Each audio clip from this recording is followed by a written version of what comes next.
Welcome back. അപ്പോൾ ഇന്ന് നമ്മൾ സിമ്പിളായിട്ട് പറയാൻ പറ്റുന്ന കുറച്ച് സെൻറ്റൻസുകളാണ്. സിമ്പിളായിട്ട് എന്ന് പറഞ്ഞു കഴിഞ്ഞാൽ നമ്മൾ ഇതുവരെ പഠിച്ചത് യൂസ് ചെയ്തുകൊണ്ട് സിമ്പിൾ സെൻറ്റൻസുകൾ, ഈ സിമ്പിൾ സെൻറ്റൻസുകൾ പഠിച്ചു കഴിഞ്ഞാൽ മാത്രമേ നമുക്ക് വലിയ വലിയ സെൻറ്റൻസിലേക്ക് കടക്കാനായിട്ട് പറ്റുകയുള്ളൂ.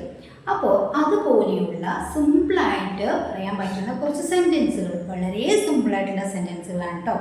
വീഡിയോ മുഴുവനായിട്ട് കാണുക. വീഡിയോൻ്റെ അവസാനം നിങ്ങൾക്കുള്ള ക്വസ്റ്റ്യൻ ഉണ്ട്. അപ്പം നമുക്ക് സെൻറ്റൻസിലേക്ക് കിടക്കാം. ഇവിടെ ഞാൻ ചെയ്തു, നമുക്കൊക്കെ അറിയാം അല്ലേ? ഞാൻ ചെയ്തു എന്ന് പറയാൻ വേണ്ടിയിട്ട് എന്താണ് നിങ്ങൾക്ക് ഇപ്പോൾ തന്നെ കിട്ടും. നമ്മുടെ ക്ലാസ് കണ്ടിന്യൂസ് ആയിട്ട് കാണുന്ന ആളുകളാണെങ്കിൽ ഇതിന് ആൻസർ ഇപ്പോൾ പറഞ്ഞിട്ടുണ്ടാവും അല്ലേ? ഞാൻ ചെയ്തു. അതുപോലെ ഞാൻ ചെയ്തിട്ടുണ്ട്, ഞാൻ ചെയ്തിട്ടുണ്ട്. അവൾ ഉറങ്ങിയോ എന്നിങ്ങനെ ചോദിക്കുക. അവൾ ഉറങ്ങുകയാണ്, അവൻ ഉറങ്ങിയിട്ടുണ്ടോ, ഇങ്ങനെയുള്ള കുറച്ച് സെൻറ്റൻസുകളാണ്. അപ്പോൾ നമുക്ക് ആദ്യമായിട്ട് തന്നെ ഞാൻ ചെയ്തു എന്ന് പറയാം. എങ്ങനെയാണ് ഞാൻ ചെയ്തു എന്ന് പറയാൻ വേണ്ടിയിട്ട് നമ്മൾ എന്താ യൂസ് ചെയ്യുക? ഞാൻ എന്ന് പറയാൻ വേണ്ടിയിട്ട് എന്താണ്? ഐ ആണ് നമ്മുടെ സബ്ജക്റ്റ് വരുന്നത്. അപ്പോൾ ഐൻ്റെ കൂടെ എന്താ വേണ്ടത്? ഐ ആണ് നമ്മുടെ സബ്ജക്റ്റ്. അപ്പം ഞാൻ ചെയ്തു, പാസ്റ്റ് ആണല്ലോ. എന്തായിരിക്കും? ചെയ്യുക ഡു ആണ്. അതിൻ്റെ പാസ്റ്റ് എന്ന് പറയുന്നത് ഡിഡ് ആണ്. So I did. ഞാൻ ചെയ്തു, ഞാൻ ചെയ്തു. എന്ത് ചെയ്തു എന്ന് പറയണമെങ്കിലും ഞാൻ ജോലി ചെയ്തു, I to work, ഇങ്ങനെ എന്ത് കാര്യം നമുക്ക് ചെയ്തു എന്ന് പറയണമെങ്കിലും I did അതിന് ശേഷം നമ്മൾ എന്താണോ പറയാൻ ഉദ്ദേശിച്ചത് അത് അങ്ങോട്ട് ആഡ് ചെയ്ത് കൊടുത്താൽ മതി. ഓക്കെ, നെക്സ്റ്റ് പറയാണ് ഞാൻ ചെയ്തിട്ടുണ്ട്. നമ്മുടെ മലയാളത്തിൽ നമുക്കിതൊരു വ്യത്യാസമായിട്ട് തോന്നുന്നില്ല അല്ലേ? എങ്കിൽ ഇംഗ്ലീഷിൽ ഇത് നമുക്ക് വ്യത്യാസമാണ്. ഞാൻ ചെയ്തിട്ടുണ്ട് എന്ന് പറയുമ്പോഴേതായിരിക്കും എപ്പോഴും നമ്മൾ പറയാറുണ്ട് ചെയ്തിട്ടുണ്ട്, ഉണ്ട് എന്ന് പറയാൻ വേണ്ടിയിട്ട് നമ്മൾ യൂസ് ചെയ്യുന്നത് ഹാവ് ഓർ ഹാസ് ആണ്. ഹാവ് പ്ലൂറലിൻ്റെ കൂടെ, ഹാസ് സിംഗുലറിൻ്റെ കൂടെ. ഓക്കെ, അപ്പോൾ ഇവിടെ സബ്ജക്റ്റ് എന്താണ്? ഞാൻ എന്നാണ് അല്ലേ? ഞാനെന്ന് പറയുന്നത് നമ്മൾ പ്ലൂറലായിട്ടാണ് കണക്കാക്കുന്നത്. സോ ഐ ഹാവ് അല്ലേ? ഞാൻ ചെയ്തിട്ടുണ്ട്.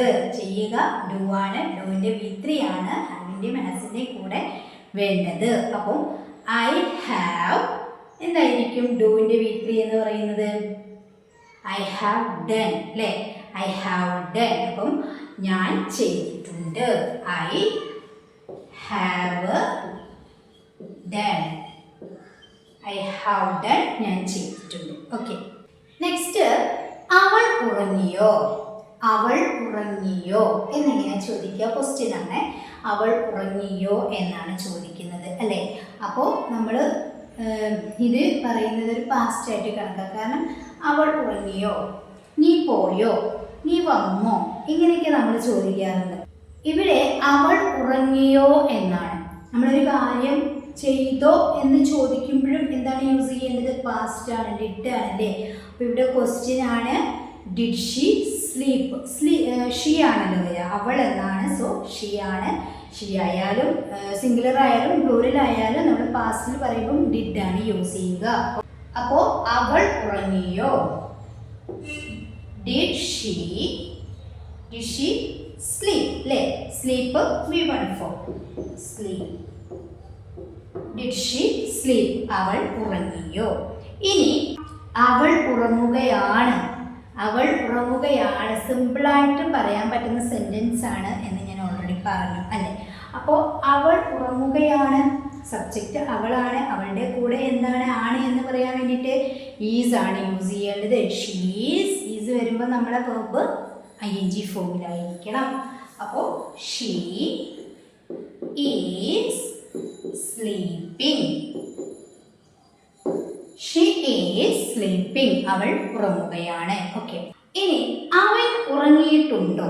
നമ്മളിവിടെ പറഞ്ഞ പോലെ തന്നെ ഞാൻ ചെയ്തിട്ടുണ്ട് എന്ന് പറഞ്ഞതുപോലെ ഇവിടെ പറയുന്നതാണ് അവൻ ഉറങ്ങിയിട്ടുണ്ടോ എന്നാണ്. അവനാണ് ഇവിടെയുള്ള സബ്ജക്റ്റ്. അപ്പം എന്തായിരിക്കും? അവൻ ഉറങ്ങിയിട്ടുണ്ടോ. അവൻ ഉറങ്ങിയിട്ടുണ്ടോ എന്നിങ്ങനെ ചോദിക്കുക. ക്വസ്റ്റ്യൻ ആണല്ലോ. അപ്പോൾ നമ്മൾ അവൻ്റെ കൂടെ ഉറങ്ങിയിട്ടുണ്ട് എന്ന് പറയുമ്പോൾ നമ്മൾ ഹാവോ ഹാസോ ആണ് യൂസ് ചെയ്യുക. ഇവിടെ സിംഗുലർ സബ്ജക്റ്റ് ആണ്. So has he. സ്ലീപ്പിൻ്റെ V3 എന്തായിരിക്കും? V3 വേണമല്ലോ. ഹാവിൻ്റെ കൂടെ നമുക്ക് വെർബിൻ്റെ V3 ആണ് വേണ്ടത്. സോ സ്ലീപ്പിൻ്റെ V3 സ്ലെപ്റ്റ് എന്നാണ്. അപ്പം has he has he slept. Has he slept, അവൻ ഉറങ്ങിയിട്ടുണ്ടോ. ഓക്കെ, നെക്സ്റ്റ് നീ അവിടെ പോകാറുണ്ടോ. നീ അവിടെ പോകാറുണ്ടോ, മീര ഇവിടെ വരാറുണ്ടോ, ഞാൻ പോവുകയാണ്, നീ പോവുകയാണോ, നീ എവിടെ പോകുന്നു. സിമ്പിളായിട്ട് നമുക്ക് ക്വസ്റ്റ്യൻ ക്രിയേറ്റ് ചെയ്യാനായിട്ട് പറ്റും. ഓക്കെ, നീ അവിടെ പോകാറുണ്ടോ, ആ ഒരു പതിവുണ്ടോ, ഇങ്ങനെ ചോദിക്കാൻ വേണ്ടിയിട്ട് നമ്മൾ എന്താ യൂസ് ചെയ്യുക, നീ അവിടെ പോകാറുണ്ടോ. നീയാണ് സബ്ജക്റ്റ്, ഒരു പതിവ് കാര്യമാണ് ചോദിക്കുന്നത്. ഡു യു ഗോ ദർ, അല്ലേ, ഡു യു ഗോ ദർ. അപ്പോൾ ഡു യു ഗോ ദർ, അങ്ങനെ ഒരു പതിവാണ് ചോദിക്കുന്നത്, അല്ലേ. നീ അവിടെ പോകാറുണ്ടോ എന്നാണ്. അതുകൊണ്ട് തന്നെ ഡു യു ഗോ ദർ, നീ അവിടെ പോകാറുണ്ടോ. ഇനി മീര ഇവിടെ വരാറുണ്ടോ. മീര എന്ന് പറയുന്നത് ഒരു സിംഗുലർ സബ്ജക്റ്റ് ആണ്, അല്ലേ. മീര ഇവിടെ വരാറുണ്ടോ, അങ്ങനെ മീരയ്ക്ക് ഒരു പതിവുണ്ടോ എന്നാണ് ചോദിക്കുന്നത്. അപ്പം നമ്മൾ എന്താ യൂസ് ചെയ്യുക, ഡൂവിന് പകരം നമ്മൾ ഡസ് യൂസ് ചെയ്യും, അല്ലേ. ഡസ് മീര മീര വരാറുണ്ടോ, എന്താ വരിക, കം. അപ്പം does Meera come here, Meera ഇവിടെ വരാറുണ്ടോ. ക്ലിയർ. നെക്സ്റ്റ് ഞാൻ പോവുകയാണ്, സിമ്പിളാണ്. ഞാൻ പോവുകയാണ്, ആം ഗോയിങ് ആണ്. ഇവിടെ നിങ്ങൾ ശ്രദ്ധിക്കണം, ആം ഗോയിങ്, ഞാൻ പോവുകയാണ്. എന്നാൽ നീ പോവുകയാണോ എന്നിങ്ങനെ ചോദിക്കാം. ഞാൻ പോവുകയാണ്, ആം ഗോയിങ്. നീ പോവുകയാണോ എന്ന് ചോദിക്കുമ്പോൾ ഇവിടെ സബ്ജക്റ്റ് നീയാണ്. അപ്പോൾ നീ പോവുകയാണോ, ആർ, അല്ലേ. നീൻ്റെ കൂടെ നമ്മൾ യൂസ് ചെയ്യുന്നത് ആറാണ്. R you going, R you going, നീ പോവുകയാണോ. ഓക്കെ, നീ പോവുകയാണോ എന്ന് ചോദിച്ചു. എന്നാൽ നമുക്ക് ഇങ്ങനെ ചോദിക്കണം, നീ എവിടെ പോകുന്നു, നീ എവിടെ പോകുന്നു, അല്ലെങ്കിൽ നീ എവിടെ പോവുകയാണ് എന്ന് ചോദിക്കണമെങ്കിലോ ഇതുവരെ നമ്മൾ പറഞ്ഞു കഴിഞ്ഞു, ആർ യു ഗോയിങ്, നീ പോവുകയാണോ എന്ന് ചോദിച്ചു. എന്നാൽ നീ എവിടെ പോവുകയാണ് എന്ന് ചോദിക്കുമ്പോൾ സിമ്പിളാണ്, നീയാണ് ഇവിടുത്തെ സബ്ജക്റ്റ്. അതുകൊണ്ട് തന്നെ നീ എവിടെ പോകുന്നു അല്ലെങ്കിൽ നീ എവിടെ പോവുകയാണ്, രണ്ടും ഒരേ സെൻറ്റൻസ് തന്നെയാണ് കേട്ടോ. ഇവിടെ നമ്മൾ ഒരൊറ്റ കാര്യം ശ്രദ്ധിച്ചാൽ മതി. നമുക്ക് എവിടെ എന്ന് പറയാൻ വേണ്ടിയിട്ട് ഒരു വേർഡ് ഉണ്ട്, എല്ലാവർക്കും അറിയാം, അല്ലേ. ആ ഒരു WH ക്വസ്റ്റ്യൻ ക്രിയേറ്റിംഗ് ആണ് ഇപ്പം നമ്മുടെ ഗ്രാമർ ക്ലാസ്സിൽ ഡിസ്കസ് ചെയ്തുകൊണ്ടിരിക്കുന്നത്. കാണാൻ താല്പര്യമുള്ളവരൊക്കെ കണ്ടു നോക്കുക. ഫസ്റ്റ് വീഡിയോ ഇന്ന് അപ്ലോഡ് ചെയ്തിട്ടുണ്ട്. WH ക്വസ്റ്റ്യൻ നമുക്ക് എങ്ങനെ ക്രിയേറ്റ് ചെയ്യാനായിട്ട് പറ്റും, ഇതുപോലെയുള്ള ക്വസ്റ്റ്യൻ്റെ കൂടെ നമ്മൾ എങ്ങനെയാണ് WH ക്വസ്റ്റ്യൻ ക്രിയേറ്റ് ചെയ്യുക, എന്താണ് WH ക്വസ്റ്റ്യൻ, വേറെ വാട്ട്, വെന്നെ, വിച്ച്, അങ്ങനെയുള്ള കാര്യങ്ങളാണ് കേട്ടോ. കാണണമെങ്കിൽ നിങ്ങൾ ആ ഒരു ചാനലിൽ പോയിട്ട് കാണാം. അപ്പോൾ നീ എവിടെ പോകുന്നു, നീ എവിടെ പോകുന്നു എന്നുള്ളതിനെ നമുക്ക് ഈസി ആയിട്ട് പറയാൻ പറ്റും. ഈ ആർ യു ഗോയിങ് വരെ നമുക്കറിയാം, അല്ലെ. നീ പോവുകയാണോ എന്ന് ചോദിക്കുന്നു. അതിൻ്റെ കൂടെ നമുക്കൊരു വേർ അങ്ങ് ആഡ് ചെയ്ത് കൊടുക്കുക. Where are you going, where are you going, നീ എവിടെ പോവുകയാണ് അല്ലെങ്കിൽ നിങ്ങൾ എവിടെ പോകുന്നു. സിമ്പിളല്ലേ. അപ്പോൾ ഇങ്ങനെ നീ പോവുകയാണോ എന്ന് ചോദിക്കുന്നത് നിങ്ങൾ എവിടെ പോവുകയാണ് എന്ന് ചോദിക്കാൻ വേണ്ടിയിട്ട് ഫസ്റ്റിൽ ഒരു വേർ ആഡ് ചെയ്ത് കൊടുത്തു കഴിഞ്ഞാൽ എന്തായി മാറി, നീ എവിടെ പോവുകയാണ് എന്നായി.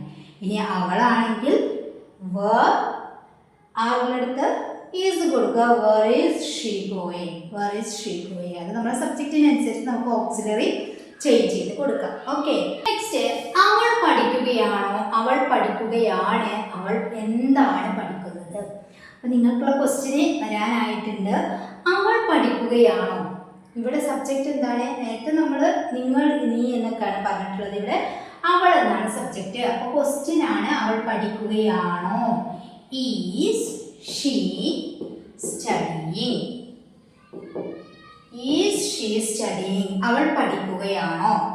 ഇനി അവൾ പഠിക്കുകയാണ്, സിമ്പിളാണ്. ഈ ഒരു സെന്റൻസിൽ സബ്ജക്റ്റ് ഫസ്റ്റിലും ഓക്സിലറി രണ്ടാമത് കൊണ്ടിട്ടാൽ അവൾ പഠിക്കുകയാണ്. ഷീ ഈസ് സ്റ്റഡിയിങ്,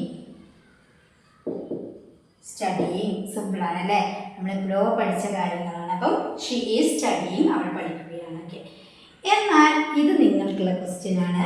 അവൾ എന്താണ് പഠിക്കുന്നത്? നേരത്തെ നമ്മൾ പറഞ്ഞിട്ടുള്ളത് നീ എവിടെ പോവുകയാണ് അല്ലെങ്കിൽ നീ എവിടെ പോകുന്നു എന്ന് പറയാൻ വേണ്ടിയിട്ട്. എന്നാൽ അവൾ എന്താണ് പഠിക്കുന്നത്? ഇതെങ്ങനെയാണ് നമ്മൾ ഇംഗ്ലീഷിൽ ചോദിക്കുക? എന്താണ് എന്ന് പറയാൻ വേണ്ടിയിട്ട് നമുക്കൊരു WH ക്വസ്റ്റ്യൻ ആണ് ഇവിടെ വേണ്ടത്. അത് ഏതാണെന്ന് നമുക്കറിയാം. എന്താണ് എന്ന് ചോദിക്കാൻ വേണ്ടിയിട്ട് ഏതൊരു WH ക്വസ്റ്റ്യൻ വേർഡാണ് നമ്മൾ യൂസ് ചെയ്യുക? നമുക്കറിയാം. അവൾ എന്താണ് പഠിക്കുന്നത്? അവൾ പഠിക്കുകയാണോ എന്ന് ചോദിച്ചു കഴിഞ്ഞാലും അവൾ എന്താണ് പഠിക്കുന്നത് എന്നാണ് സിമ്പിളായിട്ട് പറയാനായിട്ട് പറ്റും. ആദ്യം ആ ക്വസ്റ്റ്യൻ വേർഡ് യൂസ് ചെയ്യുക, അതിനുശേഷം അവൾ എന്താണ് പഠിക്കുന്നത്, അപ്പോൾ പഠിക്കുന്നത്, അവൾ പഠിക്കുന്നത് അല്ലെങ്കിൽ അവൾ പഠിക്കുകയാണോ എന്നൊക്കെ ചോദിക്കാൻ വേണ്ടിയിട്ട് നമുക്കറിയാം അല്ലേ? അപ്പോൾ നിങ്ങൾ ഈ ഒരു സെൻറ്റൻസ് കമൻറ്റിൽ അറിയിക്കുക കേട്ടോ. നിർബന്ധമായിട്ടും അറിയിക്കണം. വീഡിയോ ഇഷ്ടപ്പെട്ട് ലൈക്ക് ചെയ്യുക, ഷെയർ ചെയ്യുക. ചാനൽ സബ്സ്ക്രൈബ് ചെയ്തിട്ടില്ലെങ്കിൽ പ്ലീസ് ഒന്ന് ചാനൽ സബ്സ്ക്രൈബ് ചെയ്യുക. ബെല്ലൈക്കണും ഓപ്ഷനിൽ ക്ലിക്ക് ചെയ്യാൻ മറക്കരുത്. അതുപോലെ നിങ്ങളുടെ അഭിപ്രായങ്ങളും സംശയങ്ങളൊക്കെ കമൻറ്റ് അറിയിക്കുക. ഈ സെൻറ്റൻസ് മറക്കാതെ കമൻറ്റ് അറിയിക്കുക കേട്ടോ. അപ്പോൾ ശരി, നെക്സ്റ്റ് വീഡിയോ ആയിട്ട് കാണാം. Thank you so much.